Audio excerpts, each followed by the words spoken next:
Hello friends, എല്ലാവർക്കും എൻ്റെ പുതിയൊരു വീഡിയോയിലേക്ക് സ്വാഗതം. നമ്മൾ സാധാരണമായിട്ട് പറയുന്നത് നാഥനില്ലാ കളരി എന്നാണ്.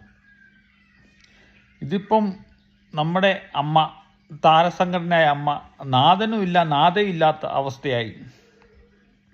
എല്ലാവരും രാവിലെ ഭരണസമിതിയിലുള്ള അംഗങ്ങളെല്ലാം മോഹൻലാൽ വിളിച്ചു വരുത്തിയിട്ട് അദ്ദേഹം വളരെ സങ്കടത്തോടെ എല്ലാവരുമായിട്ട് പറഞ്ഞു, മക്കളെ, ഞാൻ രാജിവെക്കുകയാണ്.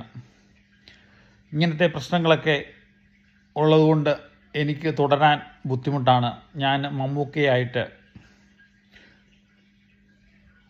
ഡിസ്കസ് ചെയ്തു. അദ്ദേഹവും പറഞ്ഞത് രാജിവെക്കുന്നതായിരിക്കും ഉചിതമെന്ന്. അങ്ങനെ ഞാൻ രാജിവെക്കുകയാണ്.